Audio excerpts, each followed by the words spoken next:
heure avec vous jusqu'à 23h avec Jonathan Macardy, François Manardo, avec Oussem Loussaïef et avec vous sur le hashtag RMC Live. Avec, oui. Vas-y. Pour remercier un de nos auditeurs qui s'appelle Julien, qui est ceinture noire de jiu-jitsu brésilien, donc une ceinture noire qui était donnée par la famille Gracie, donc ça paye n'importe quoi. Et j'ai échangé avec lui sur Twitter et je pensais que je devais passer sur le billard parce que j'avais un problème à la coiffe de rotateur. Il m'a rencardé avec, je pense, un des meilleurs médecins du sport. D'accord. Et du coup, je dois pas me faire opérer. Donc voilà, c'est grâce aux auditeurs et vraiment merci beaucoup. Donc en gros, t'es en train de nous parler de ta vie privée, quoi. Non, je suis en train de te remercier les auditeurs qui sont vraiment sympas, quoi. On a vraiment les auditeurs les plus cool. Ouais, on a appris que la coiffe du rotateur qui n'a rien à voir. Je remercie aussi un auditeur parce qu'il m'a filé une recette qui est pas. Non, je déconne. Non, mais on a des auditeurs vraiment sympas, il faut le dire. Moi, je voulais on a aussi les réseaux sociaux. Quand parfois on se plaint d'avoir des gens qui écoutent, c'est vrai, il y en a qui écoutent un mot sur de ce qu'on dit et puis de mal interpréter nos propos. Il y en a vraiment qui sont sympas. Ouais, c'est vrai. Et il y en a qui débattent après l'émission. Et c'est sans fin, mais c'est sympa. Mais c'est sympa. Ouais, allez, on continue le mercato. Je vous rappelle juste qu'il y aura un quiz en fin d'émission. Vous pouvez vous inscrire au 32-16 où j'aurai soit avec Jonathan, soit avec François. Il y a quoi à gagner ce soir? Bonne question. Une Rolex. On va me le dire, mais ouais. Si on n'a pas une Rolex à 50 ans, tu sais qu'on a raté sa vie. Et dans quelques instants, Thierry Laurey, le coach de Strasbourg, sera avec nous. Oussem, Pépé ne viendra pas au PSG. Ouais. Ça, on il était pressenti pour renforcer la défense parisienne, mais ça ne se fera pas, messieurs. Il s'est engagé avec Beşiktaş en Turquie pour 2 saisons et on parle d'un salaire de 9,5 millions d'euros sur les 2 ans. Ouais, c'est sans doute ça qui a fait pencher la balance. Non, pas sûr. C'est du net d'impôt en Turquie. Apparemment, c'est Enrique qui a tranché, qui a jugé les exigences du joueur démesurées. Et moi, ça me fait plaisir en fait. Ouais, moi aussi. C'est une bonne nouvelle pour le PSG. Je trouve que c'est le retour de l'autorité. Il y a quelqu'un, c'est plus. Non, il n'y a pas que ça. Même sur le joueur, moi, j'étais pas. Moi, je suis persuadé que. Attends, tu craches pas dessus. Non, je crache pas sur Pépé, mais je ne pleure pas. J'ai pas l'impression d'un raté monumental. Mais ce que je trouve bien, c'est qu'on a l'impression que c'est plus porte ouverte du point de vue des finances au Paris Saint-Germain, et c'est quand même pas mal. Il aura peut-être aussi un rôle de titulaire à Beşiktaş qu'il n'aurait pas eu, sûrement pas dans ses proportions à Paris. Clair. Et il a envie de jouer. C'est vrai que non, c'est d'ailleurs l'argument peut-être principal, c'est qu'on lui a garanti pour le coup une place de titulaire, ce qui n'était pas le cas au PSG. Il y avait quand même un accord à la base avec Paris. C'est clair. Le Real Madrid, et ça bouge puisqu'un Zidane s'en va, mais c'est évidemment pas Zinedine. Ouais, ce n'est pas Zinedine Zidane, c'est son fils Enzo qui a évolué quelques fois avec l'équipe du papa. Cette fois-ci, il rejoint Alaves, promu l'année dernière et qui a fini en finale de la Coupe du Roi. Il rejoint le club espagnol pour 3 saisons. C'est un bon club, hein. C'est bien pour lui. Là, on va pouvoir voir. Il y avait Théo Hernandez, ouais. Oui, exactement. On va parler de Théo Hernandez. On va parler dans quelques instants. Sur l'aîné des Zidane, il était pas dans la liste, mais il était dans le groupe madrilène en finale de Ligue des Champions cette année. Est-ce qu'en étant dans le groupe, il est considéré comme un vainqueur de... Faut être sur la feuille de match. Est-ce qu'il est vraiment bon? Moi, je sais pas, j'ai jamais vu jouer. Moi, je l'ai vu sur Internet. Et alors? Bon, c'est très à l'aise techniquement. Ça ressemble beaucoup au papa, même si lui veut pas qu'il y ait la comparaison. Dans la démarche, dans la gestuelle. Dans la gestuelle, oui. C'est très à l'aise techniquement. Bon, très bien. On verra sur le long terme. Là, c'est le bon test. Parce que là, pour le coup, Alaves, c'est une très bonne équipe. 3 saisons. On verra ce que ça donne. Tu le disais, l'arrivée d'un autre Français, on a beaucoup parlé. Théo Hernandez, l'homme qui restait en vacances pendant que la sélection. L'homme qui sèche les espoirs. L'homme qui sèche les espoirs. L'homme qui voulait être espagnol. Est-ce qu'on dira international français ou international espagnol? On ne le sait pas, mais en tout cas, il va partir de l'Atlético de Madrid. Il va rejoindre le Real Madrid qui s'est séparé en même temps de Coentrao qui lui a pris la direction du Sporting. Ouais, en tout cas, c'est un bon joueur. C'est vraiment dommage pour l'équipe de France parce qu'il est vraiment très bon. Faut dire, il est rugueux, il est technique, il est bon défensivement, bon offensivement. Il peut jouer à plusieurs postes. Il peut jouer au milieu, dans l'axe, au milieu et sur un côté. C'est quand même dommage, mais après il fait ce qu'il veut. Enfin, s'ils sont plus espagnols que français, il fait ce qu'il veut. C'est un super espoir. C'est vraiment un super espoir. C'est plus du foot espagnol ou du foot français, c'est plus qu'un espoir. On verra. Non, mais dans ça, il fait une très belle saison à Alaves. Maintenant, il signe dans le meilleur club du monde. Quand je parle de marge de progression avec lui, c'est que vraiment quelque chose pour lui qui bon, il y a un client quand même au Real, ça va pas être à la veste. Il faudra qu'il le bouge, mais il a toutes les qualités pour. Après, apparemment, sa copine aussi le trouve rugueux.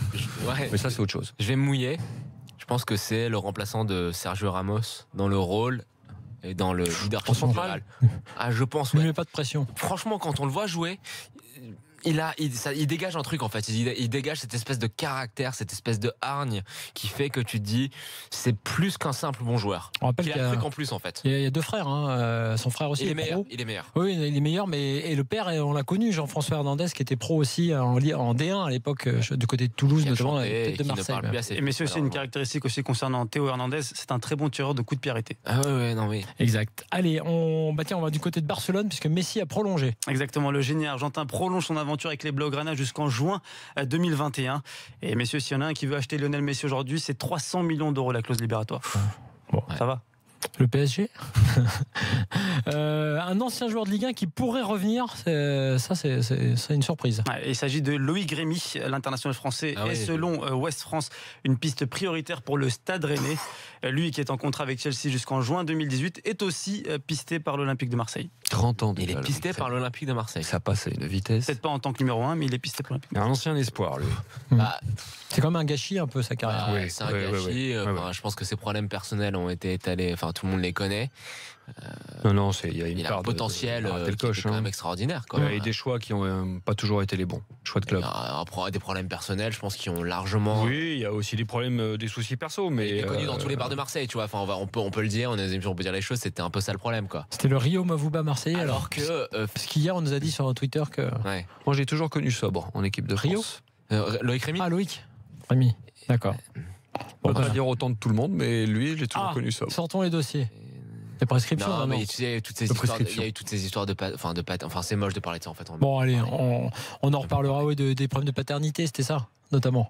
Allez, pour Loïc Rémy, en tout cas, peut-être un retour en Ligue 1 du côté de Rennes. L'autre rumeur, c'est que le PSG aurait trouvé le remplaçant de Maxwell. Ce n'est qu'une rumeur pour l'instant. On sait que le PSG s'intéresse à Guerreiro de Borussia Dortmund pour occuper cette place. Mais là, on parle de Yuri Berchiche, latéral de la Real Sociedad. Et selon une radio espagnole, le transfert pourrait avoisiner 15 millions d'euros. Ils veulent. S'ils recrutent un autre latéral qui s'appelle Kebab, ça fera Berchiche Kebab. Je pense que le Paris Saint-Germain, quand ils ont regardé la vidéo de Kurzawa là, sur les réseaux sociaux, dans sa baraque à Miami, ils ont dit qu'il fallait qu'il se dépêche. Il fallait qu'il se dépêche de lui trouver un mec sérieux. Alors, attends, franchement, une belle ville. Alors, ça t'a fait kiffer ou pas? Non, mais la vidéo, déjà, exactement. La production. C'est magnifique, c'est la façon dont c'est réalisé. C'est le premier plan. Franchement, c'est génial. Comment tu fais ça? T'achètes un drone. C'est un drone? T'achètes un drone à 200 balles, tu le commandes avec ton téléphone. Ah, il est pas mal. Ouais, mais franchement. Non, mais je crois qu'il y a une prod derrière tout ça. En plus, sincèrement, je pense qu'il y a une vraie prod derrière. Mais bon, effectivement, à Miami, tu trouves une prod facile.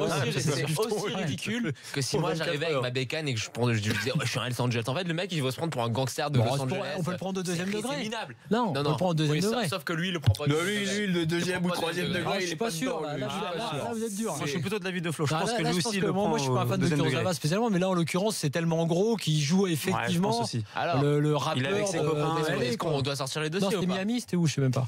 Pour avoir déjà vu Miami. Levin Kurzawa en boîte, je peux vous dire que c'est pas du second degré. Ah, mais bon. Vraiment. Franchement, le film, il y croit vraiment. Non, arrête. Il croit quoi? Qu'il est un cadreur qui se prend pour Scarface? Il croit que la vidéo elle est super cool. Ah mais non, mais elle est marrante. Elle est super cool. Si elle est deuxième degré, elle est marrante.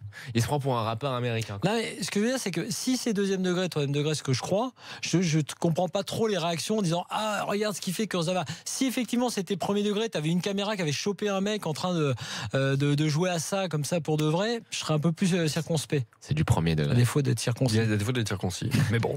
Bon bref, Yuri Berchiche, on verra. Enfin, et là c'est important, Wayne Rooney pourrait retrouver son club de cœur. Très actif sur le marché des transferts Everton depuis l'ouverture du marché.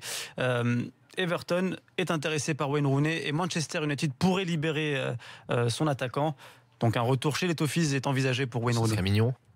Et c'est d'ailleurs, j'ai vu qu'un jeune Français aussi a signé pour la réserve de pour les U23 de Matisse, voilà, Boris Matisse, qui va signer à Everton. Il vient de quel club? Alors je peux pas dire de bêtises, Metz. Metz, voilà, c'est ça. J'ai vu Pobleté. Exactement. De Cologne. Très bien. Pas une flèche. Hein. Qui? Ah bon? Des petites statistiques. Pobleté? C'est pas une flèche. Pobleté. Écoute, je pense que je l'ai vu jouer quand même pas mal de fois cette année. C'est un sur le numéro 5 à l'Argentine. championnat avec Cologne. Un milieu assez technique, Ouais. mais qui est assez. Un but, une passe d'aise. Il faut. Non, mais c'est pas son rôle. C'est pas son rôle. C'est un meneur de jeu reculé. Et je pense que on va être très très vite le voir suspendu ou dans les highlights des tacles les plus assassins. Ouais, mais ça demande à voir. C'est un bon joueur. Alors, si aussi en plus, d'accord, s'il a pas de bonne stat et qu'en plus il prend des rouges. Non, mais c'est un bon joueur. Non, sérieusement, très sérieusement, c'est un bon joueur. Donc d'accord. Donc il va. C'est bien. C'est déjà que je trouve que l'idée, ça veut dire qu'ils sont allés chercher sur d'autres sentiers que les sentiers habituels. Oui, parce que Cologne, il faut aller le chercher. Ouais, c'est clair. Merci Oussem. Merci Flo, merci à vous messieurs. Toutes les infos mercato à retrouver évidemment sur rmcsport.fr et nous dans quelques instants, on va accueillir notre invité du soir dans l'after, Thierry Laurey, le coach de Strasbourg. À tout de suite.